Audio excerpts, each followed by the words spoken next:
Assalamualaikum warahmatullahi wabarakatuh. Alhamdulillahirabbil alamin. Allahumma shalli ala Muhammad wa sallim. Baik teman-teman sekalian, pada kesempatan ini kita akan membahas tentang pendidikan Islam pada masa penjajahan Belanda. Melanjutkan pembahasan yang kemarin, jadi pada pertemuan ini kita akan membahas mengenai bagaimana kondisi pendidikan Islam pada masa kolonial Belanda. Baik, yang pertama yang perlu kita ketahui teman-teman sekalian, sebenarnya bagaimana sih kondisi pendidikan Islam sebelum Belanda itu datang ke Nusantara ini? Baik, sekarang kita lihat teman-teman. Pendidikan Islam pra penjajahan Belanda ini sebenarnya sudah mulai berkembang di seluruh pelosok negeri. Hal ini dilakukan oleh kerajaan-kerajaan Islam di Nusantara pada waktu itu, yang mana pembahasan mengenai ini sudah kita bahas pada makalah sebelumnya, pada pertemuan sebelumnya yang kemarin, yaitu tentang pendidikan Islam pada masa kerajaan. Kemudian selanjutnya, bentuk pendidikan Islam pra penjajahan Belanda paling tidak dapat kita lihat. Yang pertama adalah halakoh. Halakoh itu adalah bentuk pembelajaran dengan sederhana sekali antara peserta didik dengan pendidik, guru. Nah, ini berada dalam satu lokal begitu, lokal majelis melingkar. Halakoh kan artinya memang secara bahasa awalnya itu adalah melingkar begitu. Nah, ini kalau teman-teman tahu, kalau teman-teman pernah melihat, mungkin ada majelis-majelis pembelajaran di masjid misalkan, melingkar begitu, ada guru di satu titik, kemudian muridnya atau santri-santrinya ini berduduk berjajar melingkar begitu di hadapan pendidik atau guru atau ustadz begitu. Kemudian yang kedua, model pembelajarannya juga sangat simpel, yaitu dengan tatap muka secara langsung, baik di masjid, musola, ataupun pesantren, ataupun tempat-tempat yang lain yang bisa digunakan untuk pembelajaran secara langsung. Jadi antara pendidik dengan peserta didik ini langsung berhadapan, bertemu secara langsung, akan mendapatkan materi secara langsung dari pendidik dan langsung diterima di majelis itu juga. Baik, kemudian baru setelah itu bagaimana ketika Belanda itu datang? Belanda datang, teman-teman sekalian, ini dengan berbagai motif tentunya. Karena satu hal yang perlu kita catat adalah apapun yang dilakukan Belanda ketika mereka berniat datang ke Nusantara ini tentunya adalah menjajah. Penjajahan ini dalam bentuk apapun, kebijakannya, manipulasinya, kemudian rekayasanya dalam berbagai bidang, pendidikan kah, politik kah, agama pun, budaya dan lain sebagainya. Kalau motif awalnya itu adalah menjajah, tentunya nanti akan merugikan negara yang menjadi objek jajahannya. Nah, kita lihat di sini teman-teman sekalian. Jadi mereka datang ini sudah membawa perangkat kebijakan-kebijakan yang dikenal dengan 3G teman-teman sekalian, yaitu ada glory, ada kemudian gold, kemudian ada gospel. Nah, glory itu artinya adalah kekuasaan. Jadi mereka datang sebenarnya adalah untuk memperluas, menunjukkan akan kekuasaannya begitu. Kemudian yang kedua, gold ini artinya adalah kekayaan. Prinsip yang kedua mereka datang ke negara ini adalah untuk mendapatkan kekayaan tentunya. Nah, ini nanti walaupun muncul dalam berbagai bentuk, tetap prinsipnya adalah untuk mendapatkan kekayaan, kekuatan ekonomi yang dieksploitasi dari objek yang dia jajah. Nah, misalkan nanti akan ada politik etis misalkan, walaupun itu secara tampak sekilas begitu seperti memberikan ruang yang luas terhadap masyarakat Nusantara pada waktu itu untuk berkembang, untuk menjadi satu bibit nasionalisme, tapi pada prinsipnya itu adalah bagian dari rencana, bagian dari kebijakan politis khususnya dari Belanda untuk bagaimana mendapatkan tenaga kerja yang gratis, murah, gratis dan terdidik tentunya nanti untuk perusahaan-perusahaan Belanda. Kemudian yang terakhir adalah gospel, artinya bagaimana ada semacam salibisasi umat Islam. ada kristenisasi, artinya begitu teman-teman. Jadi ini adalah motif agama. Ini 3 hal inilah yang kedatangan mereka itu paling tidak yang dicatat oleh dokumen sejarah di kita. Ada kekuasaan motif yang pertama, kemudian ada kekuatan ekonomi atau kekayaan motif kedua, kemudian terakhir ada motif agama, yaitu apa? Penjajahan di bidang agama. Nah, agama Islam yang sudah pernah ada ini diupayakan untuk kemudian dirubah menjadi agama yang dibawa, diyakini kebenarannya oleh Belanda pada waktu itu, atau disebut dengan gospel tadi, yaitu kristenisasi atau salibisasi umat Islam. Nah, dengan adanya kedatangan mereka membawa 3 prinsip ini teman-teman sekalian, paling tidak ini akan secara otomatis akan berimplikasi, berdampak terhadap pendidikan Islam yang sebenarnya sudah mulai tumbuh ketika masa kerajaan Islam, sudah mulai menyebar ke seluruh pelosok Nusantara ketika pada masa kerajaan Islam. Mereka datang, tentunya ini akan menjadi satu penghambat yang luar biasa, penghalang yang luar biasa terhadap perkembangan dan kemajuan pendidikan Islam pada waktu itu. Paling tidak dapat kita catat begini, yang pertama adalah pendidikan Islam tentu akan mengalami hambatan dengan datangnya Belanda. Kemudian yang kedua, munculnya persaingan melawan kristenisasi yang justru dilakukan oleh kaum penjajah mulai dari bangsa Portugis hingga Belanda yang kita bahas pada saat ini. Jadi ketika masa kerajaan Islam ini sudah mulai berkembang, mulai disebarkan, kemudian ada muncul kekuatan besar berupa Kristen atau disebut dengan aktivitas kristenisasi. Ini kan tentunya menjadi satu hambatan yang besar. Islam belum begitu benar-benar difahami, menyatu dalam masing-masing personal, menjadi ideologi yang tertanam, tertancap, kemudian lahir dalam kegiatan sehari-hari, ekspresi yang menggambarkan agama. Sudah datang agama yang kuat yang berasal dari para penjajah ini, yaitu Kristen, atau tadi disebut dengan salibisasi tadi atau kristenisasi, sama ya.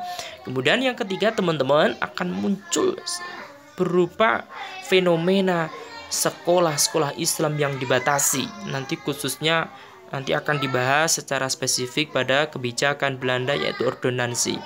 Kemudian yang keempat, umat Islam tentunya akan mendapat perlakuan buruk karena bertentangan dengan prinsip yang ketiga yang dibawa oleh Belanda, yaitu salibisasi tadi. Berarti kan jelas itu perang terbuka antara Kristen dengan Islam, walaupun tidak terjadi peperangan fisik. Artinya adalah peperangan dalam bentuk apa? Ide, misalkan dalam penyaluran agama melalui pendidikan atau melalui budaya atau politik atau ekonomi. Tentunya Islam akan menjadi akan mendapatkan musuh yang besar, hambatan yang besar, yaitu Kristen tadi. Dan itu tentunya akan berdampak pada pemeluknya. Muslim Nusantara pada waktu itu tidak mendapatkan perlakuan yang baik, begitu. Oke, baik. Nah, selanjutnya teman-teman sekalian, kita masuk pada masa kolonial Belanda, yaitu sekitar tahun 1619 sampai dengan 1942 teman-teman. Itu masa yang lama ya teman-teman sekalian. Nah, pada masa Belanda ini, penjajahan Belanda ini teman-teman, kekuatan Belanda itu benar-benar kuat pada waktu itu teman-teman. Kira-kira hanya dalam rentang abad ke-17, Belanda bahkan menjadi kekuasaan terbesar di Hindia Timur. Mereka lakukan penaklukan atas bangsa Timur, dunia Timur, dengan alasan perdagangan. Motifnya adalah perdagangan, kemudian baru disusul dengan kekuatan militer. Kemudian yang selanjutnya, mereka ada itu adalah untuk mengeksploitasi kekayaan alam, ekonomi, baik di darat, di laut, semuanya itu mereka eksploitasi untuk diambil keuntungan. Ini adalah prinsip kekayaan tadi teman-teman, gold tadi. Kemudian selanjutnya menekan politik dan kehidupan keagamaan. Politik artinya adalah bisa menjadi makna adalah kekuasaan, ya kan? Kemudian ada keagamaan. Jadi 3 hal yang perlu kita catat teman-teman. Jadi ada penjajahan di dalam bentuk kekuasaan itu bisa dilakukan melalui politik. Kemudian penjajahan dalam bentuk ekonomi, yaitu eksploitasi. Kemudian penjajahan di bidang agama dengan melakukan kristenisasi atau salibisasi tadi. Lengkap sudah. Itu adalah bentuk penjajahan yang saya rasa komplit begitu. Benar-benar nanti objek jajahannya akan menjadi masyarakat yang satu, tidak berdaya, lemah. Yang kedua, miskin. Yang ketiga, non agama. Artinya agama juga direbut. Ini penjajahan yang benar-benar terencana, kemudian matang, utuh dan objeknya, sehingga menjadi masyarakat yang benar-benar tidak mampu secara kekuatan, ekonomi, dan agama. Oke. Kemudian selanjutnya teman-teman sekalian, selanjutnya kita akan ngebahas tentang bagaimana kira-kira pengaruh pendidikan Belanda terhadap pendidikan di Indonesia. Paling tidak dengan kedatangan mereka, yaitu Belanda, kolonial Belanda, kondisi pendidikan di Indonesia pada saat itu seperti terpecah menjadi dua teman-teman sekalian. Yaitu yang pertama, pecahan pertama adalah pendidikan dengan corak sekuler. Dan yang kedua adalah pendidikan dengan corak tradisional. Pecahan yang pertama yaitu pendidikan yang sekuler, pada waktu itu pada masa penjajahan Belanda ini menjadi sebutan lain dari pendidikan umum atau pendidikan elit, artinya begitu, atau pendidikan nomor satu pada waktu itu. Apakah pendidikan itu? Yaitu pendidikan yang dikenalkan oleh bangsa Belanda. Nah, kalau sekarang mungkin dikenal dengan sekolah umum. Makanya saking kuatnya pengaruh Belanda pada waktu itu, menurut hemat saya, di negara tercinta ini, ya kan, ada semacam dualisme kan, itu fakta saya rasa teman-teman sekalian. Di negara kita ada dua istilah kan, ada sekolah umum, ada sekolah agama. Walaupun di situ tidak dimunculkan secara tegas, tapi kan secara praktik begitu. Ada dua kementerian yang mengatur, ya kan? Ada Kementerian Pendidikan Nasional atau Kemendikbud begitu, Pendidikan dan Kebudayaan.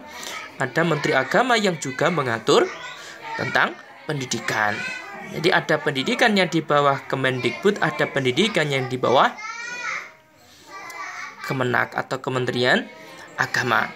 Nah, ini kalau hemat saya saja teman-teman. Nah, ini sebenarnya juga bagian dari warna penjajahan Belanda pada waktu itu begitu. Oke, kita kembali ke sini ya teman-teman sekalian. Nah, jadi pendidikan sekuler itu adalah pendidikan yang ditawarkan oleh Belanda, yaitu pendidikan yang sebenarnya itu memisahkan antara urusan agama dengan urusan di luar agama. Kemudian selanjutnya yang pecahan kedua adalah pendidikan tradisional. Itu adalah pendidikan masyarakat pribumi pada waktu itu, yang secara umum ini cenderung sederhana, kemudian tidak ada struktur yang jelas, kemudian tujuan yang tidak jelas pula, kemudian praktik pendidikan yang sederhana, kemudian ditambah lagi penderitaannya berupa pembatasan-pembatasan dari pemerintah Belanda pada waktu itu. Jadi sekali lagi ada dua paling tidak kondisi pendidikan di Indonesia pada waktu itu, yaitu ada pendidikan yang coraknya adalah sekuler, ada pendidikan tradisional yang dominan pendidikan agama. Oke, baik. Selanjutnya teman-teman sekalian, memang pada masa Belanda itu seakan-akan pendidikan Islam itu ada di titik yang benar-benar nol begitu. Ada di titik yang benar-benar mengkhawatirkan. Namun di titik yang sama pula, yaitu di masa penjajahan Belanda pula, sebenarnya ada semacam inspirasi kebangkitan pendidikan Islam pada waktu itu, yaitu celah-celah yang mampu dimanfaatkan oleh masyarakat Nusantara pada waktu itu, tentunya dengan berbagai organisasi yang muncul berikut tokoh-tokohnya.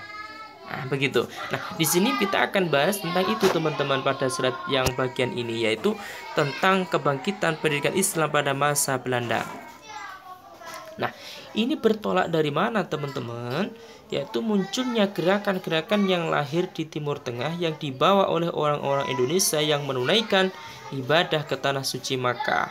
Misalkan munculnya pemikiran Muhammad bin Abdul Wahab tentang Puritanisme atau pemurnian Islam. Ya, ini terlepas dari adanya kontroversi, terlepas dari adanya penolakan, terlepas dari adanya gesekan antar paham keagamaan, tapi paling tidak gerakan pemurnian yang dilakukan oleh Muhammad bin Abdul Wahab melalui para jamaah haji yang pada waktu itu datang ke tanah suci kemudian kembali ke Indonesia, ini paling tidak memberikan semacam secercah harapan berupa pemikiran bahwa pendidikan Islam itu harus maju, pendidikan Islam itu harus bangkit, pendidikan Islam itu harus kuat dan sebagainya begitu. Kemudian yang kedua, adanya pembaruan pemikiran dan pendidikan Islam di Minangkabau, teman-teman sekalian. Kemudian disusul oleh pembaruan pendidikan yang dilakukan oleh masyarakat Arab di Indonesia dan secara nasional yang saat itu dikenal dengan istilah Budi Utomo, yaitu sekitar tahun 1908. Kemudian setelah itu muncul lagi Perserikatan Ulama Majalengka di Jawa Barat, misalkan ini pada tahun 1911. Kemudian disusul dengan lahirnya Muhammadiyah, teman-teman, yaitu pada Yogyakarta, teman-teman, pada tahun 1912. Kemudian ada Persis di Bandung 1920, kemudian NU di Surabaya 1926. Kemudian muncul Persatuan Tarbiyah Islamiyah di Sandung Bukit Tinggi pada tahun 1930. Nah, dari sini teman-teman sekalian, dapat kita simpulkan, dapat kita tarik semacam benang merah bahwa di balik titik keterpurukan yang luar biasa pada waktu itu, yaitu pada masa penjajahan Belanda, pendidikan Islam itu mengambil peran yang luar biasa, yaitu bertolak dari pemikiran ide pembaruan, kemudian memunculkan wadah pembaruan itu berupa munculnya organisasi-organisasi yang berbasis sosial keagamaan.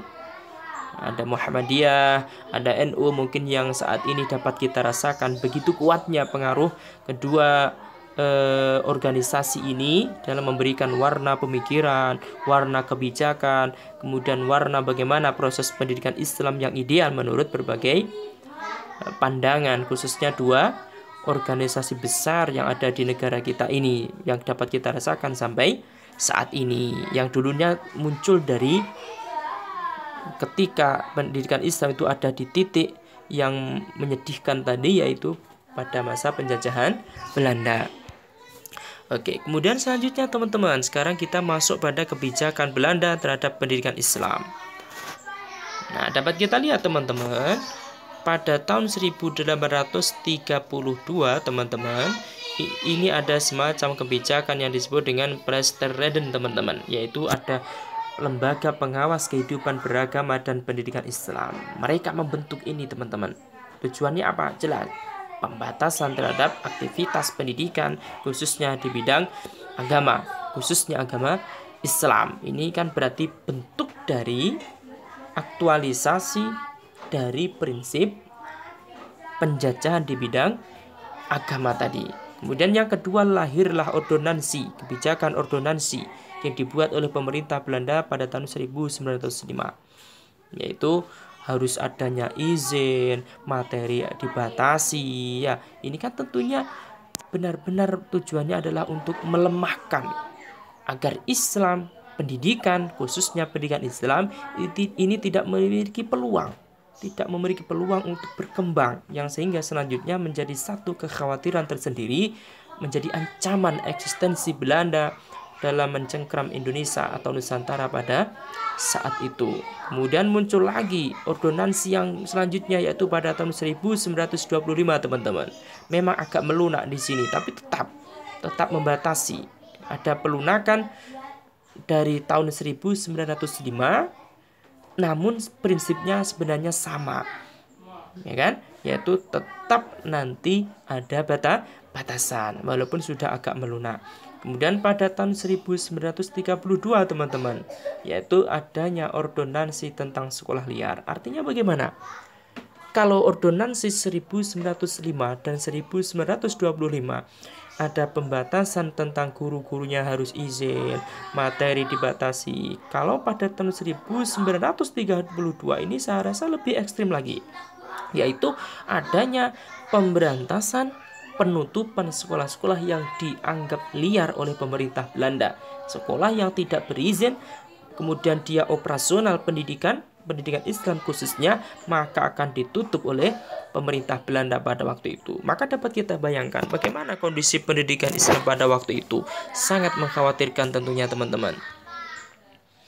Oke, baik. Kemudian selanjutnya teman-teman sekalian, pada masa Belanda ini, walaupun dalam kondisi yang mengkhawatirkan, tetap luar biasa semangat para tokoh pendidikan Islam pada waktu itu. Hal ini dibuktikan dengan lahirnya beberapa madrasah-madrasah yang didirikan pada masa Belanda. Misalkan yang pertama ada Adabiyah School. Nah, ini pendirinya adalah beliau Haji Abdullah sekitar tahun 1907. Yaitu pendidikan umum lebih dominan dibanding pendidikan agama. Nah, memang sudah berarti ada semacam dualisme begitu. Kemudian Diniyah School, ini adalah beliau Zainuddin Labia El-Yunusi sekitar tahun 1915, yaitu menggunakan sistem klasikal. Kemudian selanjutnya adalah Tawalib, ini Syekh Abdul Karim Amrullah begitu, yaitu tentang pengajaran agama. Kemudian yang Madrasah Salafiyah, ini adalah beliau Kiai Haji Hasim Asy'ari, ini ilmu agama dan bahasa. Oke, mengenai perbedaan, ada madrasah yang di situ memadukan umum dan agama, ada yang konsentrasi ke agama. Ini saya rasa karena adanya pandangan antara populis dengan elitis begitu. Nah, di kalangan kita sendiri, di kalangan tokoh sendiri, itu memang terjadi perbedaan pandangan teman-teman sekalian. Jadi ada yang memandang pendidikan umum yang ditawarkan Belanda itu tidak perlu diajarkan, ada yang memandang itu juga penting sebagai nanti untuk perluasan khazanah keilmuan tentunya. Tapi ada yang memandang itu tidak. Nah, itu biasa seperti itu teman-teman ketika akan menentukan materi pembelajaran begitu. Oke, baik, selanjutnya teman-teman sekalian.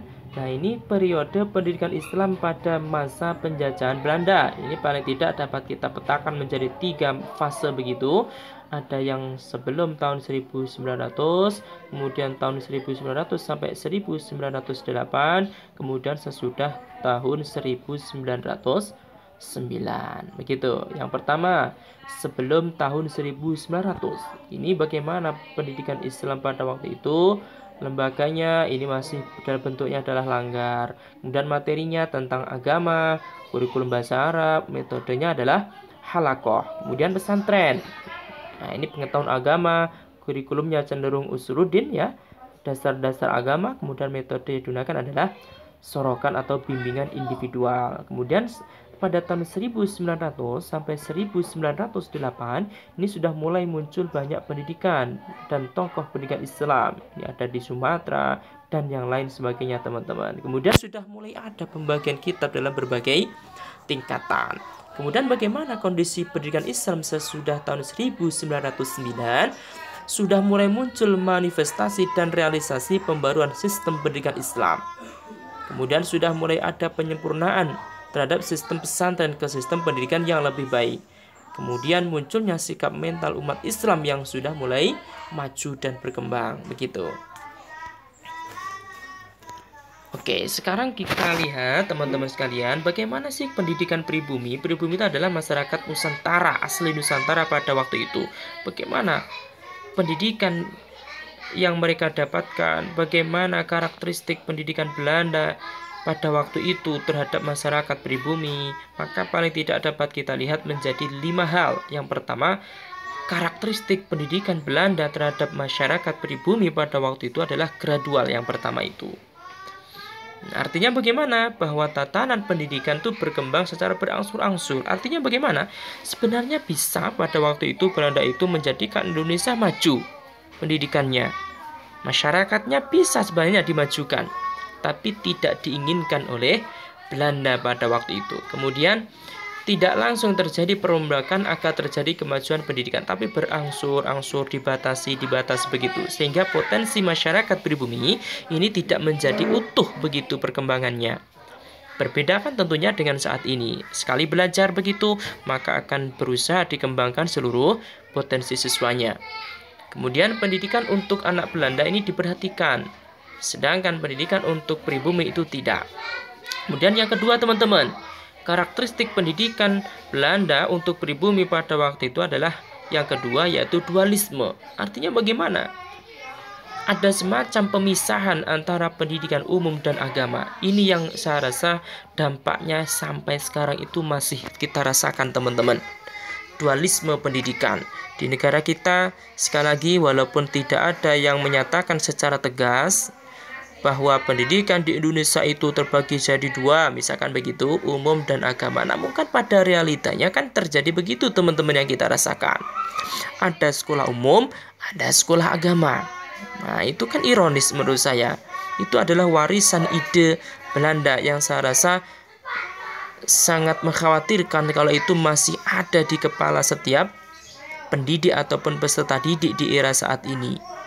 Ketika itu terjadi bagaimana? Maka akan ada dualisme ilmu juga. Dualisme pendidikan itu akan berdampak, berimplikasi terhadap dualisme ilmu juga. Dari ilmu tentunya akan menjadi direalisasikan dalam bentuk kegiatan sehari-hari, karena itu merupakan buah dari ilmu yang dia pahami bahwa ilmu itu ada dua. Kan bahaya. Nah, contohnya begini, orang akan belajar agama maka dia akan anti terhadap keilmuan umum. Sebaliknya, orang yang sekolah umum maka dia seakan-akan tidak butuh ilmu agama. Ini kan berbahaya kalau begitu. Nah, ini mestinya tidak terjadi. Makanya sekarang banyak diusung tentang konsep-konsep integrasi keilmuan, bahwa ilmu itu sebenarnya satu, tidak ada pembedaan. Ilmu itu satu, baik umum maupun agama, semuanya itu dibutuhkan dalam kehidupan ini, begitu. Selanjutnya, prinsip yang selanjutnya atau karakteristik yang selanjutnya adalah sentralistik. Jadi sistem pendidikan itu adalah sentralistik. Semuanya sistem pendidikan itu terpusat. Maka palunya, ketoknya itu, keputusannya itu ada di tangan pemerintah pusat Belanda. Di daerah itu tidak bisa. Kalau sekarang kan tidak, teman-teman. Ada namanya otonomi daerah yang kemudian memunculkan otonomi pendidikan. Kemudian selanjutnya ada keterbatasan tujuan. Jadi tujuan-tujuan pendidikan Islam untuk masyarakat pribumi itu dibatasi. Sebagaimana ini ciri yang pertama tadi, gradual tadi. Artinya bagaimana? Tidak boleh. Memang disetting begitu masyarakat Nusantara pada masa Belanda itu. Tidak ada yang pengen dicerdaskan, itu nggak ada. Misalkan politik etis, biar terdidik, biar pinter. Itu pun pinter sebenarnya adalah untuk kerja kepada Belanda. Kan sama saja. Buruh juga, artinya begitu. Kemudian yang terakhir adalah perencanaan yang tidak sistematis. Artinya bagaimana, teman-teman? Jadi tidak ada perencanaan yang jelas untuk mencapai tujuan pendidikan, tuh nggak ada. Kemudian diperparah lagi dengan adanya pengawasan yang ketat terhadap proses pembelajaran Islam. Begitu teman-teman sekalian, kira-kira. Oke, baik ya teman-teman sekalian, untuk pembahasan mengenai pendidikan Islam pada masa Belanda, kurang lebihnya seperti itu. Silahkan teman-teman bagi keilmuannya tentang sejarah pendidikan Islam di Indonesia, khususnya di masa Belanda, dengan membaca berbagai artikel yang lain. Semoga manfaat. Saya akhiri. Assalamualaikum warahmatullahi wabarakatuh.